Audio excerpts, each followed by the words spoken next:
எனக்கு வழங்கப்பட்டது வரவேற்புரை. அதே நேரத்தில் இந்த வரவேற்புரையோடு எங்களுடைய மன்னார் மாவட்ட வேட்பாளர்களுக்கு நான் எனது வாழ்த்துக்களை தெரிவித்துக் கொள்கிறேன். குறிப்பாக தற்பொழுது நடைபெற இருக்கின்ற இந்த உள்ளூராட்சி மன்ற தேர்தலில்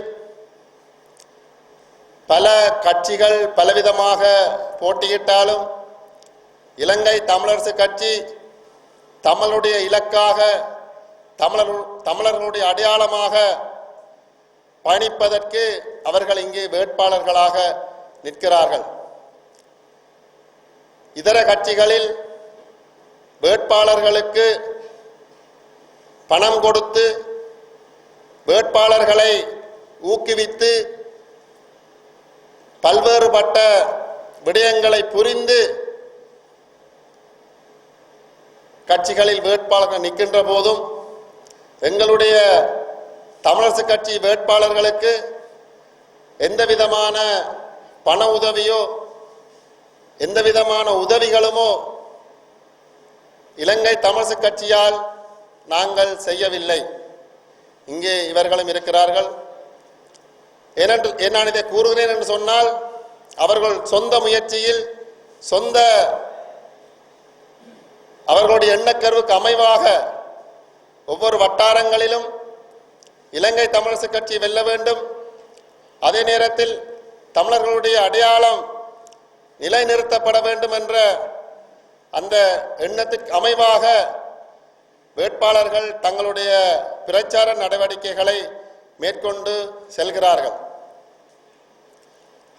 அவர்களுக்கும் எனது வாழ்த்துக்களை தெரிவித்துக் கொள்வதோடு உங்களுடைய பிரச்சார நடவடிக்கைகளின் போது ஒரு சில கருத்துக்கள் ஒரு சில இதர கட்சி வேட்பாளர்களுடைய ஆதரவாளர்களால் இலங்கை தமிழரசு கட்சி என்ன செய்தது, இலங்கை தமிழரசு கட்சியினுடைய செயற்பாடுகள் என்ன என்று உங்களிடம் கேள்விகளை முன்வைக்கிறார்கள். மன்னார் மாவட்டத்தை பொறுத்தவரையில் நான் 2 முறை பாராளுமன்ற உறுப்பினராக இருந்திருக்கின்றேன். நான் 2 முறை பாராளுமன்ற உறுப்பினராக இருந்த காலப்பகுதிகளில் என்னால் முன்மொழியப்பட்டு அல்லது என்னால் முயற்சி செய்யப்பட்டு பல்வேறு அபிவிருத்தி திட்டங்கள் நடைபெற்றிருக்கிறது.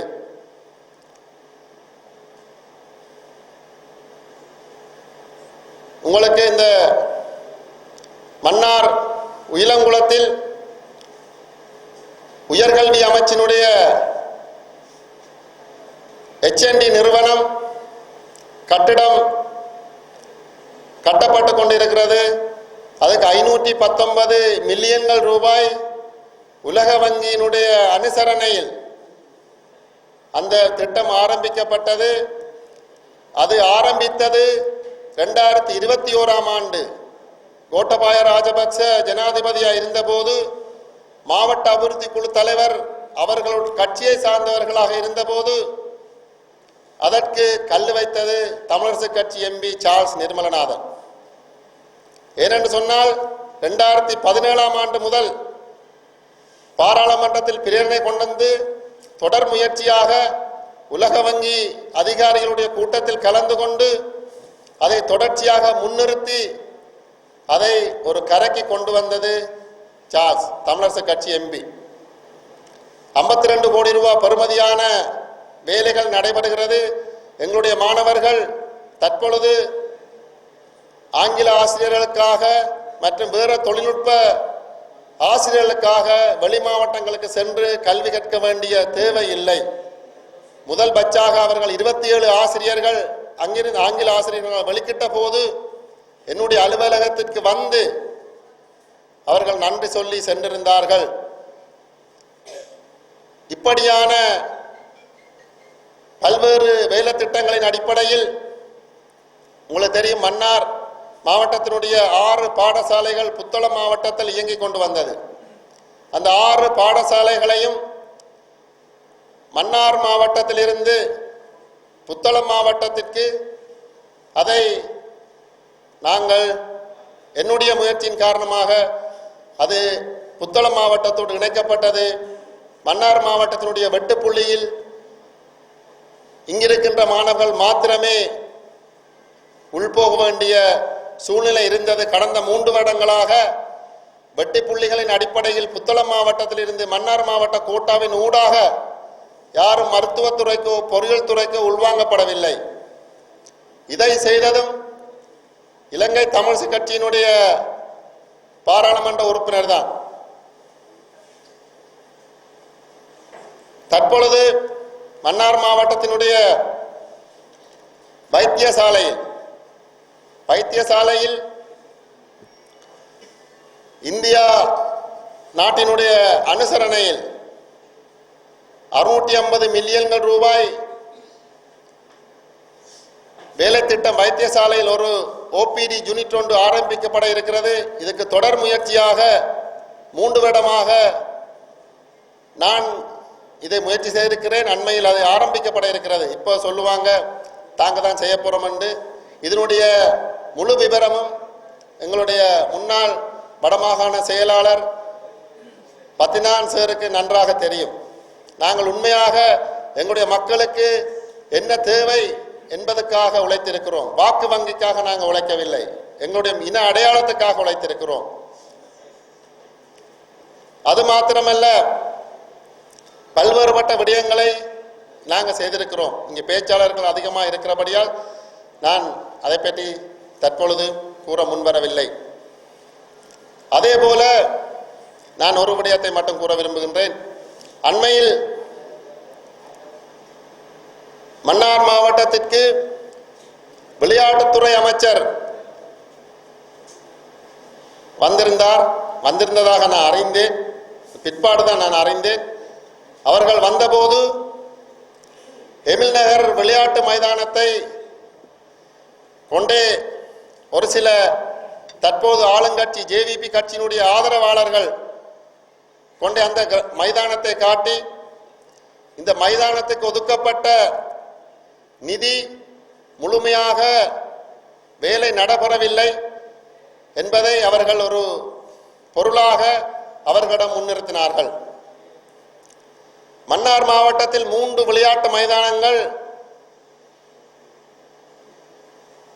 வேலை தொடங்கப்பட்டு முடிவுறாமல் இருக்கிறது.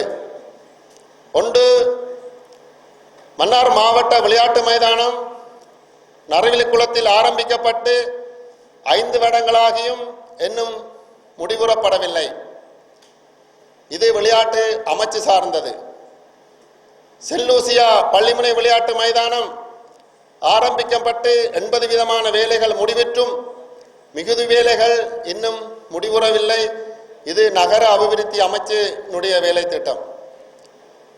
மன்னார் மாவட்டத்திற்கு விளையாட்டு மைதானம் ஒன்று, மாவட்ட விளையாட்டு மைதானம் ஒன்று வர வேண்டுமென்ற போது முதலில் மக்களால் முன்வைக்கப்பட்டது எமில்நகர் விளையாட்டு மைதானம். அந்த விளையாட்டு மைதானத்தில் அந்த எமில்நகரில் அப்போதைய ஆளுங்கட்சி அமைச்சர்கள் எமில்நகரில் மாவட்ட விளையாட்டு மைதானம் வரக்கூடாது என்பதற்காக தாராபுரத்திற்கு அந்த மைதானத்தை கொண்டு செல்ல வழிகிட்டார்கள். அப்போது எங்களுடைய எதிர்ப்பின் காரணமாக அந்த மைதானம் நறுவிலிக்குளத்துக்கு மாற்றப்பட்டது. அப்போது இருந்த ஆயர் இல்லத்தினுடைய செயலாளர் அருட்தந்தை முரளிதரன் அவர்களும் நானும் இணைந்து அப்போதைய நிதியமைச்சருடன் கதைத்து இந்த எமில்நகர் விளையாட்டு மைதானம் ஏற்கனவே மாவட்ட விளையாட்டு மைதானமாக வர வேண்டும் என்று அந்த பிரதேசத்து பனங்கொட்டிக்கோட்டை சென்ட் ஜோசப் விளையாட்டுக் கழக இளைஞர்கள் தேசிய ரீதியாக கால்பந்து வீரர்களாக இருக்கின்ற போதும் அவர்களுக்கு அந்த சந்தர்ப்பம் கிடைக்கவில்லை. அவர்களுக்கு ஒரு விளையாட்டு மைதானம் ஒன்று அமைத்து கொடுக்க வேண்டும் என்று ஆயருடைய செயலாளர் நானும் இணைந்து அமைச்சுக்கு கோரிக்கை வைத்தோம். அதன் அடிப்படையில் 44 மில்லியன் ரூபாய் கிட்டத்தட்ட, எனக்கு சரியா ஞாபகம் இல்லை, அந்த நிதி ஒதுக்கப்பட்டது. ஒதுக்கின இது சர்வதேச மன்னிக்கோணும், உரிய முறையில் அது டெண்டர் கோல் பண்ணப்பட்டு அந்த டெண்டரை எடுத்தது ஒரு கிழக்கு மாகாணத்தை சேர்ந்த ஒரு ஒப்பந்தக்காரர். அது என்னுடைய முயற்சி இருந்ததால் அந்த விளையாட்டு மைதானத்திற்கு கல்லு வைப்பதற்காக என்னை அழைத்திருந்தார்கள். நானும் சென்று கல்லு வைத்தேன். ஆனால் ஒரு விளையாட்டு மைதானம், நாங்கள் இப்போ உயிலங்குளத்தில் ஒரு 52 கோடி ரூபாய் பெறுமதியான ஒரு கட்டிடம் வருகின்ற போது அதற்கு கல்லு வைக்கிறதுக்கு கூப்பிட்டார்கள். நான் போய் கல்லு வைத்தேன். ஆனால் அங்க அதுவும் ஒப்பந்தம் எடுத்தது ஒரு கிழக்கு மாகாணத்தை சேர்ந்த ஒரு ஒப்பந்தக்காரர் தான். ஆனால் அங்கு என்ன நடைபெற்றது, என்ன நடைபெறுகிறது என்பதை கவனிக்க வேண்டும். அந்த சம்பந்தப்பட்ட அமைச்சு அல்ல சம்பந்தப்பட்ட அந்த பணிப்பாளர் திணைக்களம் தான் அதை பார்க்க வேண்டும். எமில் நகரில் ஒதுக்கப்பட்ட நிதிக்கு உரிய முறையில் வேலை நடக்கவில்லை என்ற ஒரு குற்றச்சாட்டு இருக்கிறது. அந்த குற்றச்சாட்டு வந்தபோது நானும் அப்போது விளையாட்டுத்துறை அமைச்சின் செயலாளராக இருந்த முன்னாள் யாழ் மாவட்ட செயலாளர் திருவாளர் மகேசன் அவர்கள் செயலாளர் இருந்தபோது அவருக்கு எழுத்து மூலமான கோரிக்கை ஒன்று விட்டிருந்தேன்.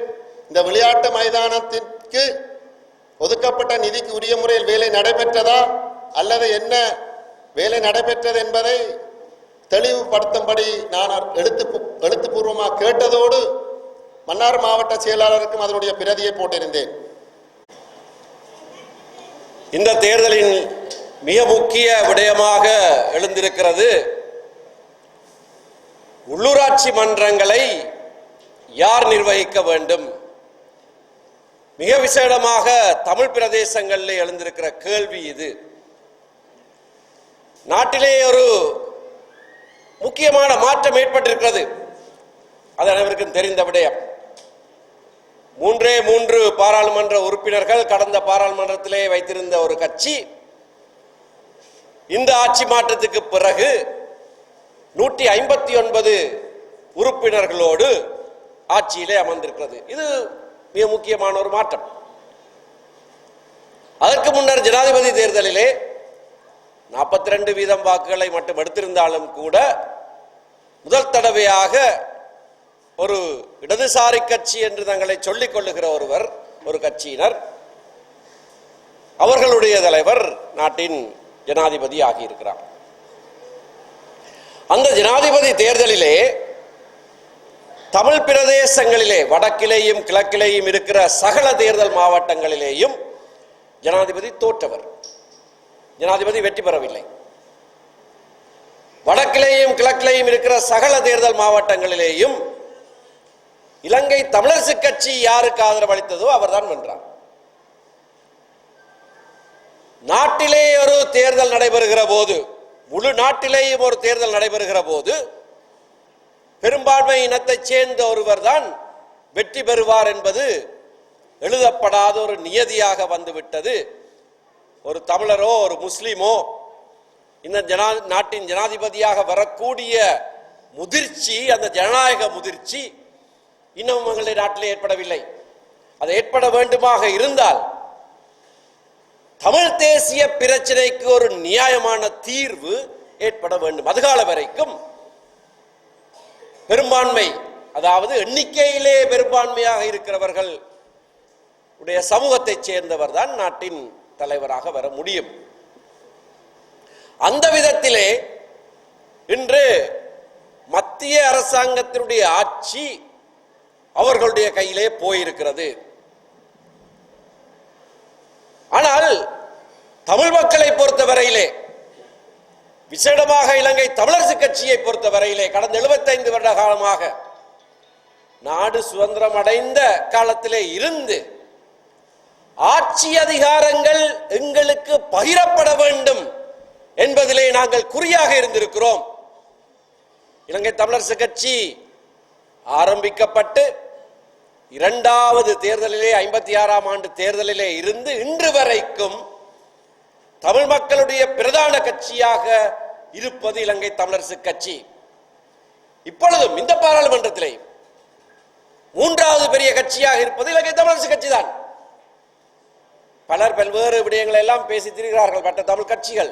ஆனால் ஒரு அணியாக மூன்றாவது பெரிய கட்சியாக இருப்பது இலங்கை தமிழரசு கட்சி. மற்றவர்களுக்கு ஒரு உறுப்பினர், இன்னொருவருக்கு இன்னொரு உறுப்பினர், வேறொருவருக்கு இன்னொரு உறுப்பினர், சுயேட்சைக்கு ஒரு உறுப்பினர் என்றெல்லாம் இருக்கிறார்கள். ஆனால் ஒரு கட்சியாக வடக்கிலேயும் கிழக்கிலேயும் இருக்கிற சகல பாராளுமன்ற தேர்தல் மாவட்டங்களிலேயும் இருந்து பிரதிநிதிகளை பாராளுமன்றத்துக்கு அனுப்பி இருக்கிற ஒரே தமிழ் கட்சி இலங்கை தமிழரசு கட்சி மட்டும்தான். அது ஏன் அப்படியாக இருக்கிறது? அன்றிலிருந்து இன்று வரைக்கும் தமிழ் மக்களுடைய அரசியல் நிலைப்பாட்டிலே மாற்றம் கிடையாது. அதிகாரம் பகிரப்பட வேண்டும், சரியான முறையிலே பகிரப்பட வேண்டும். அதை நாங்கள் சமஷ்டி முறை என்று சொல்கிறோம். எங்களுடைய கட்சிக்கு பேரே சமஷ்டி கட்சி, பெடரல் பார்ட்டி. 70ஆம் ஆண்டு தேர்தல் முடிவுகளை வரை நீங்கள் பார்ப்பீர்களாக இருந்தால் இணையதளத்திலே பார்க்கலாம். தேர்தல் திணைக்களத்திலே FP என்று தான் இருக்கு, பெடரல் பார்ட்டி என்று தான் அழைக்கப்பட்டது. எங்களுடைய கட்சியினுடைய பேரே சமஷ்டி. அந்த வேளைகளில் எல்லாம் எங்களை பழித்தவர்கள், சமஷ்டி வந்தால் ஆணையரவை விட்டு அங்காலே வேலைக்கு போக முடியாது என்று சொன்னவர்கள் எல்லாம் இன்றைக்கு அவர்களும் எல்லாம் சேர்த்து சமஷ்டி சமஷ்டி சமஷ்டி என்று சொல்றார், சமஷ்டி என்று சொல்றார். நல்ல விஷயம், நாங்கள் அவர்களை விமர்சிக்க இல்லை. என்னால் எங்கட வழிக்கு அவர்களும் வந்து விட்டார்கள். நல்லது, வரவேற்கிறோம். சகல தமிழ் கட்சிகளும் இன்றைக்கு சமஷ்டி என்று சொல்ல வைத்திருக்கிறோம். அவர்களை நாங்கள் அரவணைப்போம். ஏனென்றால் ஒரே அரசியல் இலக்கோடு இன்று நாங்கள் பயணிக்கிறோம். ஆனால் நாட்டிலே மத்திய அரசாங்கத்திலே எண்ணிக்கையிலே கூடுதலான மக்களை கொண்ட ஒரு சமூகம்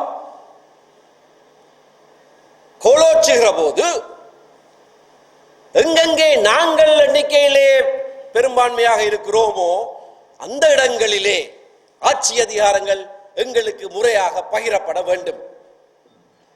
ஆனபடியினால் தான் வடக்கு கிழக்கிலே வடகிழக்கிலே இணைந்த ஒரு அலகிலே ஆட்சி அதிகாரங்கள் சமஷ்டி முறையிலே, சமஷ்டி என்று சொன்னால் மீளப்பெறப்பட முடியாத வகையிலே பகிரப்பட வேண்டும். இது எங்களுடைய கட்சியினுடைய அடிநாதம், இது எங்களுடைய கட்சியினுடைய அடிப்படை கொள்கை. நாட்டிலே ஒரு மாற்றம் ஏற்பட்டிருக்கிறது, அது நாட்டை ஆளுகிறதுக்கு மத்திய அரசாங்கத்திலே. ஆனால் இப்பொழுது நடைபெறப் போகிற தேர்தல் உள்ளூர் தேர்தல், எங்களுக்கான தேர்தல். எங்களுடைய ஊரை, உள்ளூரை ஆட்சி செய்கிறது யார்? இதுதான் கேள்வி. எங்களுடைய இந்த அடிப்படை அரசியல் இலக்கு, இந்த அடிப்படை அரசியல் நிலைப்பாடு இருப்பதாக இருந்தால் அங்கே ஆட்சி செய்கிறவர் இங்கே ஆட்சி செய்யக்கூடாது. அங்கே ஆட்சி செய்கிறவர் அவருக்கு உள்ளூர் ஆட்சியிலே அவருக்கு வேலை கிடையாது. இங்கே எங்களுடைய மக்களுக்கு, தமிழ் மக்களுக்கான சுயாட்சி வேண்டும் என்று சொல்லுகிறோம். நாங்கள் ஒரு மக்கள், எங்களுக்கு சுயநிர்ணய உரித்து உண்டு என்று சொல்லுகிறோம். அந்த சுயநிர்ணய உரித்தின் வெளிப்பாடாக ஆட்சி அதிகாரங்கள் எங்களுடைய கையிலே வர வேண்டும் என்று சொல்லுகிறோம். அப்படி சொல்லுகிறவர்களுடைய கையிலே தான் அந்த உள்ளூர் ஆட்சி அதிகாரங்கள் கொடுக்கப்பட வேண்டும். இதிலே மக்கள் தெளிவாக இருக்க வேண்டும். ஆனபடியால் தான் நாங்கள் சொன்னோம், நாடு யாரோடாவது இருக்கட்டும், நாடு யாருடையாவது இருக்கட்டும், ஆனால் நம் ஊர் நம் வீட்டோடு இருக்கட்டும். இது நம்முடைய ஊர், இது நம்முடைய ஊர். நாட்டிலே எங்களுக்கு எண்ணிக்கை கிடையாது. எண்ணிக்கையிலே சிறுபான்மையானவர்கள் வாக்கு போடுகிற போது எண்ணித்தான் பார்ப்பார்கள். அவர்கள் 75% ஆட்சியிலே தாக்கம் செலுத்துவது கடினம். ஓரிரு தடவை நாங்கள் தாக்கம் செலுத்தி இருக்கிறோம், ஆனால் அது கடினம். ஆனால் எங்களூரிலே எங்களுக்கு ஒரு தேர்தல் நடைபெறுகிற போது எங்களவர்களையே தான் நாங்கள் தேர்ந்தெடுக்க வேண்டும். அப்பொழுதுதான் 75 வருட காலமாக நாங்களே கேட்டுக்கொண்டிருக்கிற அந்த அதிகார பகிர்வை நாங்கள் தேர்தல் மூலமாக எங்களுடைய கையிலே பெற முடியும். இல்லை என்றால் எங்களுடைய அரசியல் கோட்பாட்டுக்கும் எங்களுடைய செயல்முறைக்கும் இடையே பாரிய முரண்பாடு ஒன்று ஏற்படும். ஆகையினால் தான் நாங்கள் சொல்லுகிறோம், இந்த உள்ளூர் தேர்தலிலே மாகாண சபையும் அப்படித்தான். மாகாண சபையை நாங்கள் களமாடி பெற்றுக்கொண்டது அந்த அதிகாரங்கள் எங்களுடைய கையிலே வர வேண்டும் என்பதற்காக. ஆனால் இது அதைவிட அடிப்படையிலே மக்களோடு இருக்கிற ஒரு விடயம் உள்ளூராட்சி. இதிலே திசை காட்டிக்கு இடமில்லை, இங்கே யானைக்கு இடமில்லை, இங்கே தொலைபேசிக்கு இடமில்லை, இங்கே கைக்கோ கதிரைக்கோ வெத்திலைக்கோ இடமில்லை. அங்கே மத்தியிலே பெரும்பான்மை மக்களுடைய வாக்குகளை அவர்கள் பெறக்கூடியதாக இருக்கிறதுனாலே மாறி மாறி ஏதோ செய்கிறார்கள். ஆனால் எங்கள் ஊரிலே ஆட்சியை பிடிப்பதற்கு நாங்கள் இடம் கொடுக்க கூடாது. இடம் கொடுத்தால் இத்தனை காலமும் இதுதான் தமிழ் மக்களுடைய அரசியல் நிலைப்பாடு என்று திரும்ப திரும்ப சந்ததியாக நாங்கள் சொந்தி வந்ததெல்லாம் பொய்யாகிவிடும். அதுக்கு இடம் கொடுக்காமல் இலங்கை தமிழரசு கட்சிக்கு மக்கள் வாக்களிக்க வேண்டும் என்பதை நீங்கள் மக்களுக்கு தெளிவுபடுத்த வேண்டும். தமிழ் கட்சிக்கு வாக்களிக்க வேண்டும், அதுவும் இலங்கை தமிழரசு கட்சிக்கு வாக்களிக்க வேண்டும். சமஷ்டிக்கு வாக்களிக்கிறார், சமஷ்டி கட்சிக்கு தானே வாக்களிக்கணும். பிறகு வேறு உதிரிகளுக்கு எல்லாம் போய் வாக்களிப்பது தேவையில்லாத விஷயம். எங்களுடைய வாக்குகளை சிதற பண்ண வேண்டாம். பிரதான தமிழ் கட்சி இன்றைக்கு எங்களுடைய அரசியல் நிலைப்பாட்டை ஏளனம் செய்தவர்களும் ஏற்றுக்கொள்ளுகிற அரசியல் நிலைப்பாடாக சமஷ்டி மாறி இருக்கிறது. ஆனால் ஆதி முதற்கொண்டு எங்களுடைய கட்சியின் உருவாக்கத்திலேயே சமஷ்டி என்று முன்வைத்த இந்த சமஷ்டி கட்சிக்கு நீங்கள் தொடர்ந்து வாக்களிக்க வேண்டும், மற்றவர்களையும் வாக்களிக்க பண்ண வேண்டும். இந்த தேர்தலிலே தமிழ் மக்களுடைய நிலைப்பாட்டிலே எந்த மாற்றமும் கிடையாது என்கின்ற உரத்த செய்தியை எங்களுடைய மக்கள் வடக்கிலேயும் கிழக்கிலேயும் சொல்ல வேண்டும் என்று கேட்டு விடைபெறுகிறேன். நன்றி, வணக்கம். இந்த கட்சியினுடைய உள்ளூராட்சி மன்ற தேர்தல் தொடர்பான இந்த கூட்டம் ஒன்றுக்கு எனக்கு அழைப்பொன்றை அண்ணன் சாசனநாதன் அவர்கள் தந்த பொழுது உண்மையிலே எனக்கு அது ஒரு மகிழ்ச்சியை தந்த ஒரு விடயமாகவே இருந்தது. ஏனென்று சொன்னால், கடந்த பாராளுமன்ற தேர்தலிலே தேர்தல் முடிவுகள் வந்த பொழுது அந்த தேர்தல் முடிவுகளை கண்டு பெரும் கவலை அடைந்த ஒருவராகவே நான் இருந்தேன்.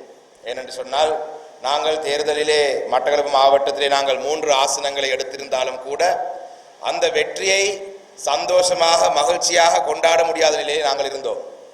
அதுக்கு பல காரணங்கள் இருந்தது. அதில் மிக முக்கியமான காரணம், எங்களுடைய வடமாகாணத்திலே யாழ் மற்றும் வன்னி மாவட்டங்களில் எங்களுடைய தேர்தல் முடிவுகளை பார்க்கும் பொழுது பெரும் கவலையை தந்திருந்தது. அதனைத் தொடர்ந்து பாராளுமன்றத்துக்கு சென்றதுக்கு பிறகு பாராளுமன்றத்திலேயும் கூட கடந்த காலத்திலே எங்களுடைய கட்சியின் சார்பிலே எங்களுடைய வடமாகாணத்தை சேர்ந்த உறுப்பினர்கள் பாராளுமன்றத்தில், நான் 2020ஆம் ஆண்டு முதலாவது முறையாக பாராளுமன்றத்துக்கு சென்ற பொழுது எனக்கு பக்கத்து ஆசனத்திலே தான் அண்ணன் சாசனநாதன் அவர்கள் இருந்தார்.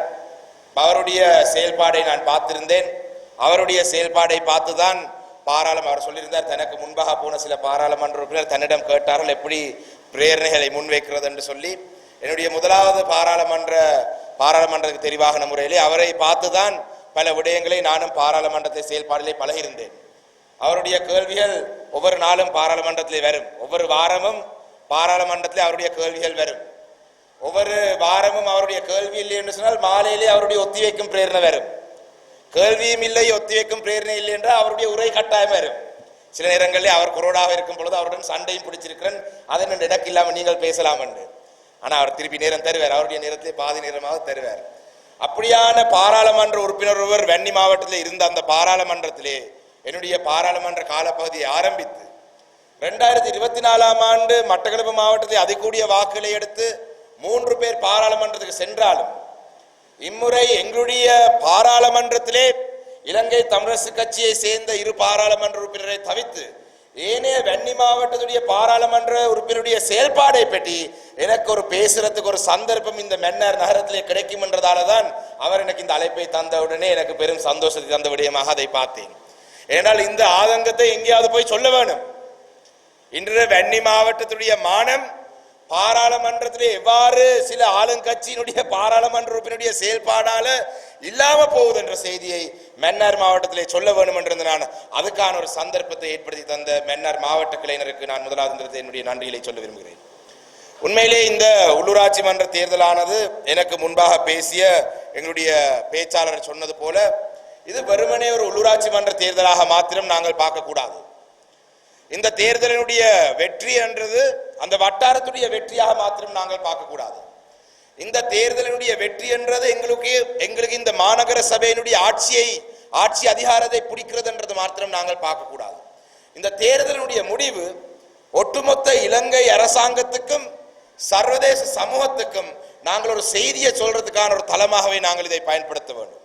கடந்த காலத்திலே பலர் சர்வதேச சமூகத்துக்கு செய்தி சொல்றதுக்கு எல்லாம் பல தேர்தலை பயன்படுத்தலாம் என்று சொன்னார்கள். ஆனால் இந்த தேர்தலை நாங்கள் எங்களுடைய நாட்டிலே தற்பொழுது இருக்கும் அன்றுகுமார திசாநாயக்க அரசுக்கும் சர்வதேச ரீதியாக இலங்கைக்கு மன்னிக்க வேண்டும், எங்களுடைய தமிழ் உறவுகளுக்கு ஆதரவாக இருக்கிற நாடுகளுக்கும் தமிழ் உறவுகளுக்கு ஆதரவாக செயல்படுற அமைப்புகளுக்கும் ஒரு செய்தியை சொல்றதுக்கான ஒரு தேர்தலாகவே நாங்கள் இந்த தேர்தலை நாங்கள் பயன்படுத்த வேண்டும்.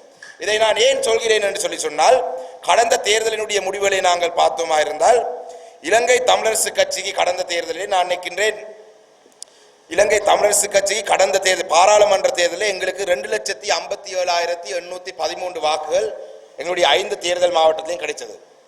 2,57,819 வாக்குகள். ஏனைய தமிழ் கட்சியில பார்த்தோம் என்று சொன்னால் சங்கு சின்னத்துக்கு 65,382 வாக்குகள் கிடைத்தது. நான் எடுத்த விருப்பு வாக்கை விட 200 குறைவாகத்தான் அவங்களுடைய 5 தேர்தல் மாவட்டத்தை அவங்க எடுத்திருந்தாங்க.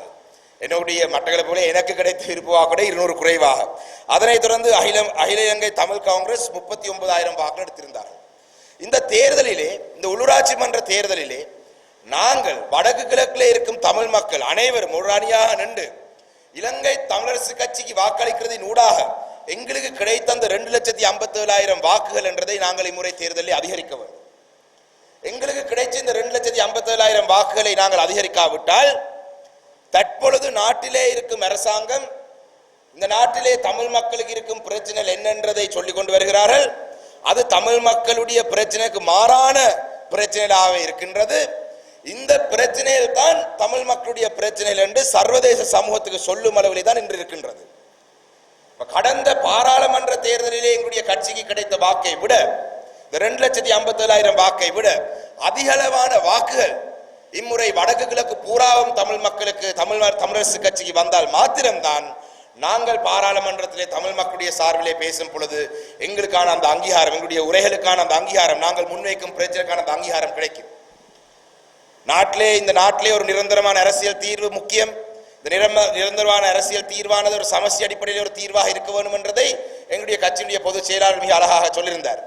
இந்த நாட்டிலே தமிழ் மக்களுக்கு ஒரு நிரந்தரமான அரசியல் தீர்வு இல்லாவிட்டால் இந்த நாட்டிலே எங்களுக்கு ஒரு நிம்மதியான வாழ்க்கை இல்லை என்றதுக்கு அவருடைய உரையிலே பல விடயங்கள் அவர் சொல்லியிருந்தார்.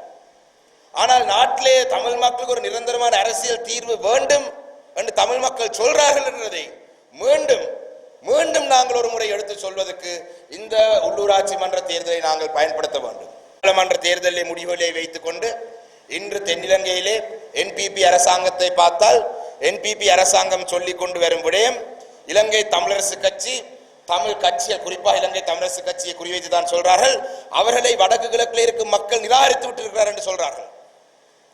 வடக்கு கிழக்கிலே தமிழ் மக்களுக்கு அரசியல் தீர்வு வேண்டும் என்று தமிழ் மக்கள் இப்ப சொல்லவில்லை என்று சொல்றார்கள். இன்று வடமாகாணத்தை எடுத்தால் என்பிபி அரசாங்கத்தினுடைய கவனம் கூடுதலாக செலுத்தப்படும் பிரதேசம் எது என்று பார்த்தால் வடக்கிலையும் கிழக்கிலையும் தான். அதிலையும் வடமாகாணத்தில் இன்னும் கூட. என்றால் வடமாகாணத்திலே போன பாராளுமன்றத்தை கொஞ்சம் ருசி கண்டார்கள், கொஞ்சம் ஆசனங்களை எடுத்து கொஞ்சம் ருசி கண்டார்கள். கிழக்கு மாகாணத்தை பெரும் அடி வாங்கினார்கள். அப்ப கொஞ்சம் அங்க ருசி குறைவு. அங்க 1-2 பேர் அமைச்சர் வந்து போறாங்க. ஆனா இந்த வடமாகாணத்தை மினக்கட்டுறது போல மினக்கட்டுறது இல்லை.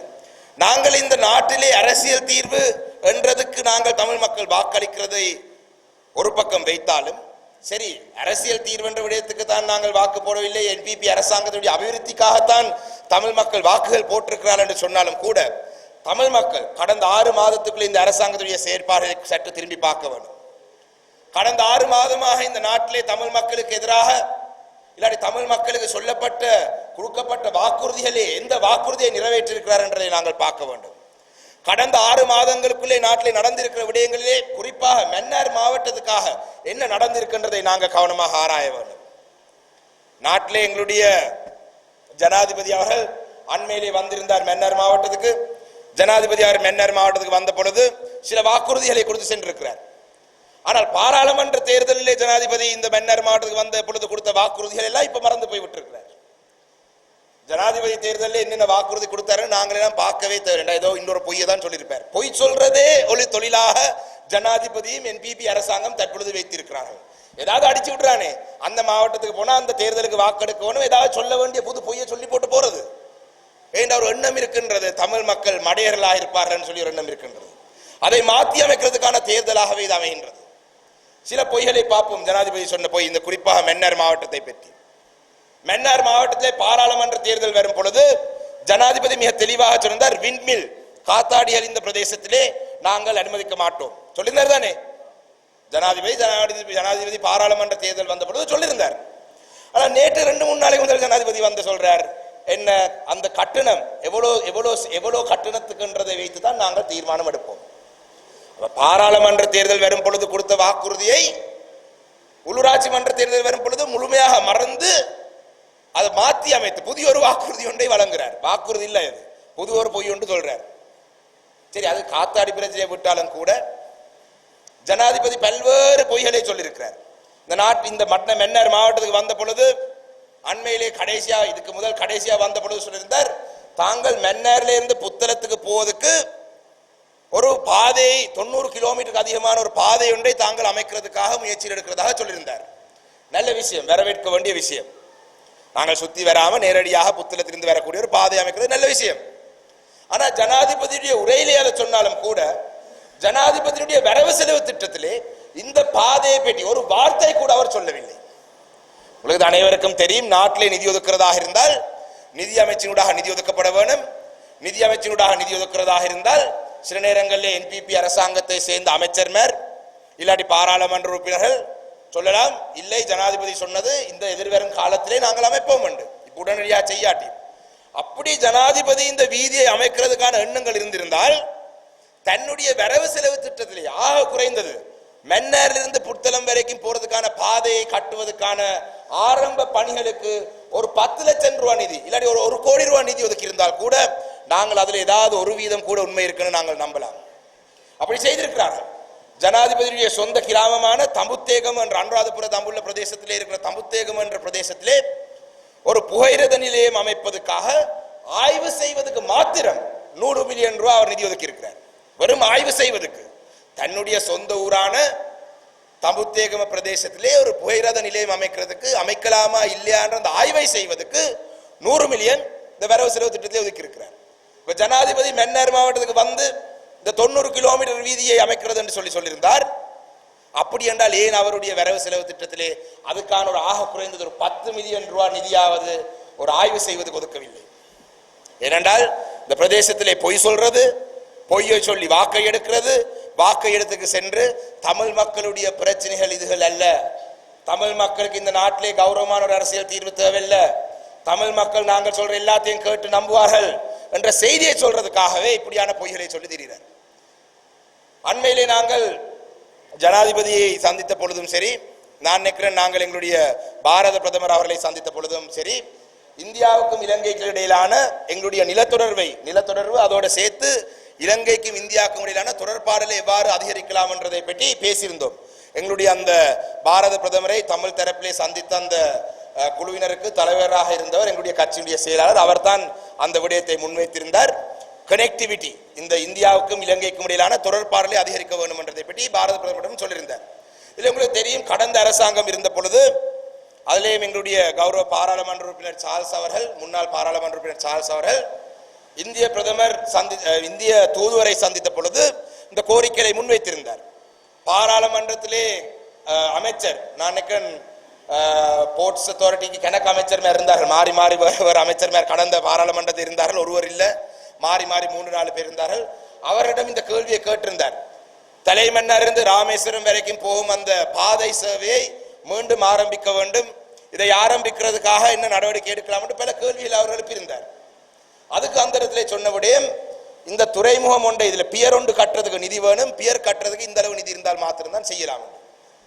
இன்று அண்மையிலே நாட்டுக்கு பாரத பிரதமர் வந்த பொழுது நாட்டிலே ஜனாதிபதி அன்ருகுமார திசாநாயக் அவர்கள் விரும்பியிருந்தால் அவரிடம் கேட்டிருக்கலாம், மன்னார் மாவட்டத்தை நாங்கள் அபிவிருத்தி செய்வதற்கான இந்த துறைமுகத்தை நாங்கள் கட்ட வேண்டும்.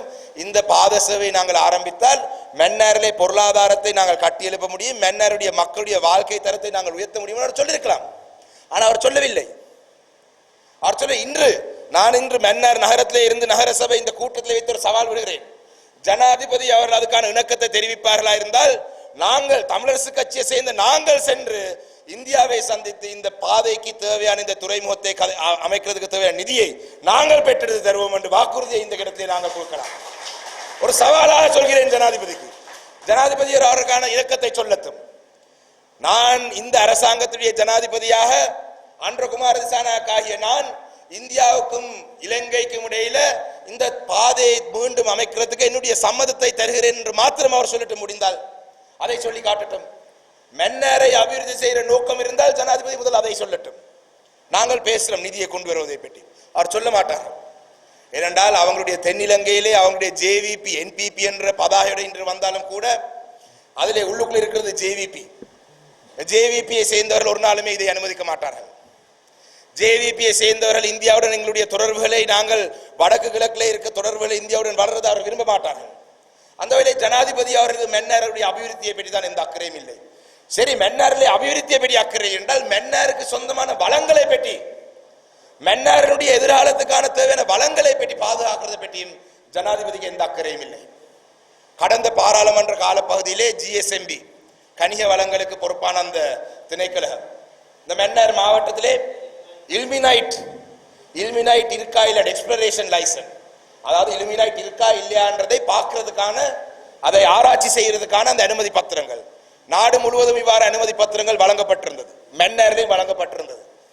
ஜனாதிபதி தேர்தல் காலத்திலே சில வாக்குறுதியை கொடுத்திருந்தார். இது மன்னாருக்கு மாத்திரமல்ல, திருவோணமலையிலும் சரி வடக்கு கிழக்கு பூராவும் சரி. நாங்கள் இந்த வடக்கு கிழக்கிலே இருக்கிற இல்மினைட் அகழ்வென்ற பெயரிலே எங்களுடைய கனிக வளங்களை அகற்றுவதற்கு நாங்கள் ஒரு பொழுதும் அனுமதிக்க மாட்டோம் என்று ஜனாதிபதி அவர்கள் சொல்லியிருந்தார்.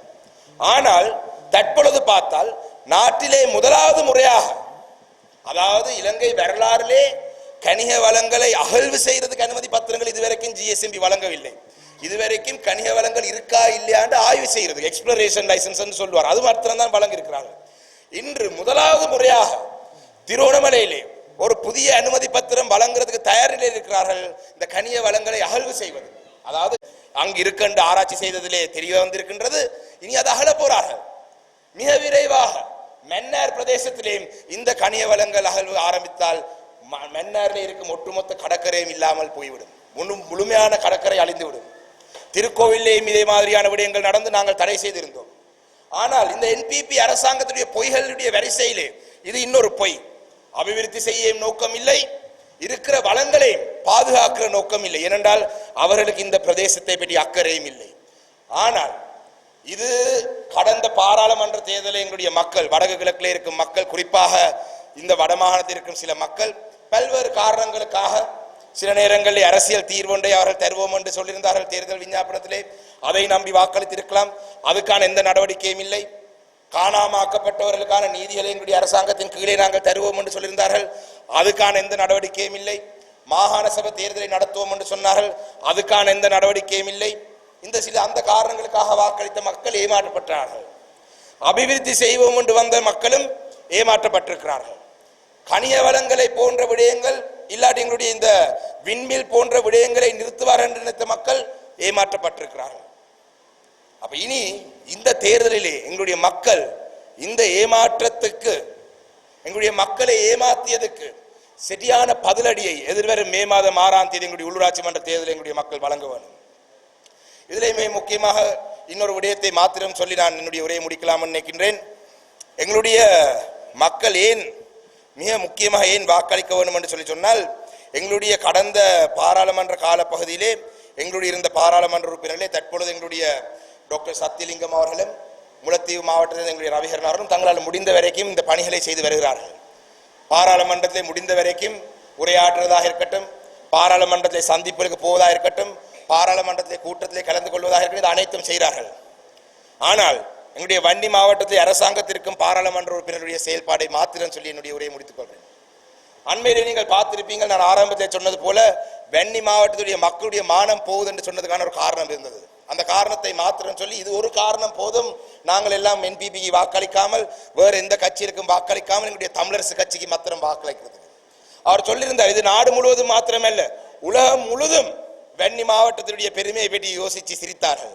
என்ன உரை என்று சொன்னால், நாட்டிலே ஒரு அரிசி தட்டுப்பாடு வந்தது, நாட்டிலே ஒரு பாரிய அரிசி தட்டுப்பாடு வந்தது. நாட்டிலே அரிசி தட்டுப்பாடு வந்த பொழுது ஆளுங்கட்சியிலே இருக்கிற அமைச்சர்மார் வேறு வேறு நாடுகளில் இருந்து அரிசி இறக்குமதி செய்யலாமா என்று பார்த்தார்கள்.